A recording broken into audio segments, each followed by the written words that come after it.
Hello, my name is Nick, and welcome to Watch This Now. You Season 2 is currently streaming thanks to Netflix, who saved it from Lifetime. This show follows Penn Badgley's character Joe, who is a straight-up stalker. He uses social media to track the women that he obsesses over, and then he uses the personal information that they post to manipulate them into falling in love with him. Now, I'm going to have to talk spoilers for Season 1, which if you've seen it, you know, and if you haven't, go watch Season 1 of You. It's pretty damn good. So Season 1 ended with Joe, who had fallen in love with this young writer.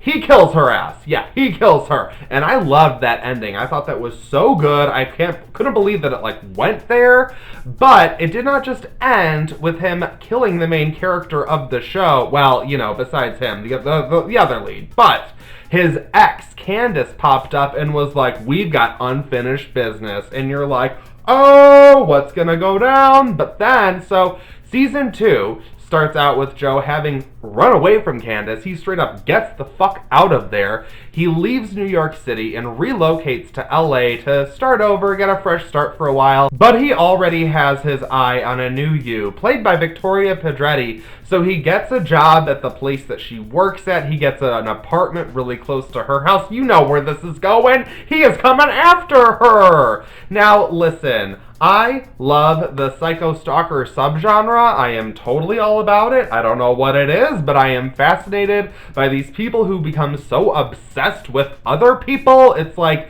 there is an app called Plenty of Fish for a reason, but my biggest problem with the show You is just that even though it started on Lifetime and then went to Netflix and what have you, all of that, it feels like a CW show. Like, it's pretty much only TVMA because they loaded a bunch of F-bombs into this season, but it doesn't really rise to the level that I think it could. I go to streaming services because I think the content is usually of higher quality that just rises above here. But in Season 2, well, and Season 1, but just the show overall, it's like the kind of show where a character will just show up at a friend's place and there will be freshly baked muffins on the counter and they will sit and eat a muffin and have a very exposition-heavy conversation that pushes the plot in a very specific direction, and it's just like, this is not how anyone in the goddamn world interacts. None of these skinny LA bitches are eating muffins either. It's just like, it's so manufactured, right? And I like it more real. Like, you can give me some more real stuff, but just this feels so like, I don't know, candy coated. You know what I mean? And dealing with the subject matter that we are dealing with, it's like this should go a little darker, a little harder. There is some violence sprinkled throughout this season, but it's really just like maybe episode 2 and then the last episode. There isn't a whole ton of it, which I don't need. In fact, Season 1, I felt had Joe murdering more people than he needed to. I'm like, okay, this is a lot of bodies to be cleaning up. Like, are you sure you are going to be able to handle this and run a bookstore all at the same time, Joe? Like, I'm not sure. So here, I didn't want to see him, dumping bodies left and right because I just think it would be a little too much, right? It's like, you're going to get caught if you keep killing all these damn people. That's just how it works. I just find this writing to be really basic, and a lot of the dialogue just feels like it's trying to be like young and cool, and it's just like, quit trying, please, you just don't try. You're trying too hard. You're trying harder than Joe. But I don't hate the plot progression or the story of the season as a whole. I think it just is pretty low aiming most of the time, but there's still plenty of material here that I find very entertaining. Penn Badgley is pretty simple in his role as Joe, I would say. There's nothing flashy or exceptional that makes me really go, wow, I've really been missing Penn Badgley. But he is definitely doing something right because he has us all rooting for a psycho stalker who likes to masturbate in public a lot. So definitely there's something going on there with that charisma. But the real star of Season 2 of You is easily Victoria Pedretti. She is so good in this season. I first saw her in The Haunting of Hill House. I think that's the first major things she did that like anyone saw her in, but she was such a surprise standout in a show with a really great cast. So I was very excited to see her in the next thing that she'd be in, which I think is this season. But anyway, she is so good. There were so many different scenes that she had where she had to carry a lot of emotional weight, and she actually took some really simple, small material, and just her performance, I was like, damn, you are so good. Why aren't they like rewriting these scenes to be like better for you? Because her talent just sort of was above, I think, the writing oftentimes.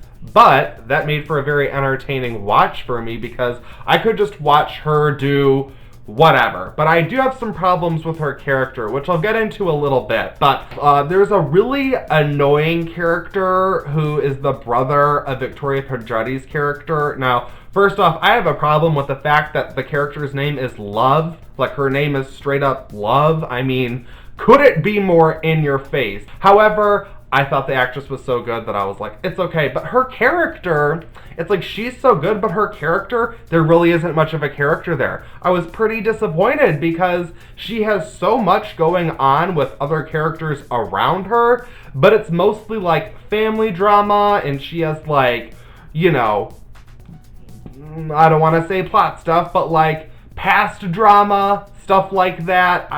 There was nothing about like her as a character. It was all about like how other people affected her. She's so weighed down by this annoying brother, and it just felt like a crutch to try and add more drama throughout this show to push it to 10 episodes. And I'm like, do we need that? We don't need that. I do like two characters that are two sisters that are added to the plot. I thought they were going to be very distracting and very unnecessary. They happen to exist within Joe's world, within his apartment complex.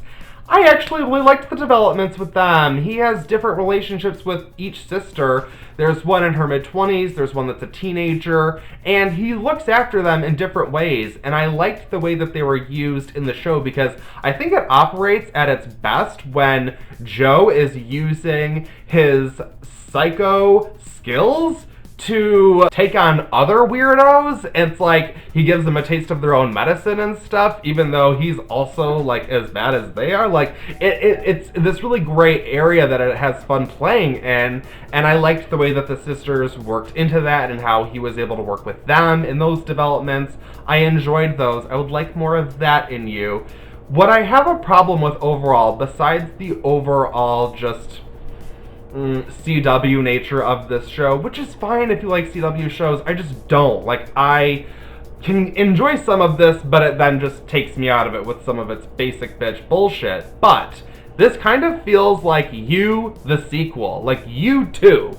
Like, it's doing a lot of the things that were done in season 1, things that I don't necessarily think needed to be done. Like, do you happen to remember that cage in the basement that he had that was like super fucked up? Yeah, why do we need another one of those? Well, we got another one of those because it's just trying to do some of the things that it did before. It does do other fresh stuff that moves it along. It's not like there's a new Peach and then we play that same plot out again. But there were little things like the cage where I'm just like, do we have to do this? Like, I don't think we have to do this. It also just plays into how unrealistic it is at times. Like, they try to make it a bit of an issue that Joe doesn't have like an endless bank account to work with. But then things like that happen where you're like, well, how did he pull that off? What was that about? There are little things that annoy me with this show now that I'm really getting into it and thinking about it. Like, it's just poor writing. I'm sorry, but it just is. Like, there was like references to The Exorcist like 2 episodes apart where I'm like, are you not realizing that people are binging this? Yes, I have to admit, I totally ended work early the other day and I watched all of this in one sitting. I have not binged a show in a while, so for as much shit as I'll talk about You, let me just say I watched this for like nearly 10 hours straight, like whatever, it ended up being a good 9 hours or what have you.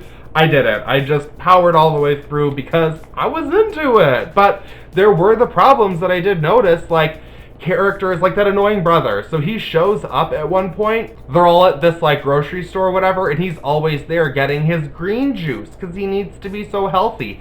And then later on in the season, he's like knocking Joe for drinking green juice? Like, oh, that's gross. And I'm like, what are you talking about? That was the whole reason that you're in half of these episodes up until now. Like, what the hell? Are you kidding me? It was stuff like that where it just was inconsistent and a little sloppy or a lot sloppy. And I was just like, you guys, like, really? All that being said, I think You is totally created for the CW crowd, and that just isn't me. However, I had fun hanging out in CW land for the day. So I'm gonna give You Season 2 a 3 out of 5. I think it's gonna give you what you're looking for. I think it could have been a lot better in some of the writing areas, but overall, I did have an enjoyable time, and I am totally on board for Season 3. I have to talk about what I hope to see in Season 3, because without saying anything about how Season 2 ends, I will just say that what I want to see is I want to see a crazy stalker lady become obsessed with Joe,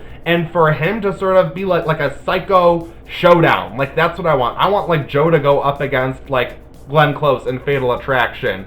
We need like a blonde with crazy curly hair to be not boiling bunnies, but to be doing messed up shit. Like, wouldn't it be cool if there's like this side character for like an episode or two that like we see popping up, and then by episode 3 we get the reveal where it's like, oh my god, she's been stalking him online this whole time. Like, I just totally see where Season 2 ends, where it's set up. I could see him being tempted by some dark forces, and there could be a really fun dynamic played out. I'm not saying they should get me in the writer's room, but in case they want some fresh ideas, considering their dialogue and plot development is weak, you know, I'm just saying I have ideas. What did you guys think of Season 2 of You? Let me know in the comments below. This was a juicy show. I can't help but admit I do like my juice every once in a while. You gotta stay healthy, you know, it's all about that balance.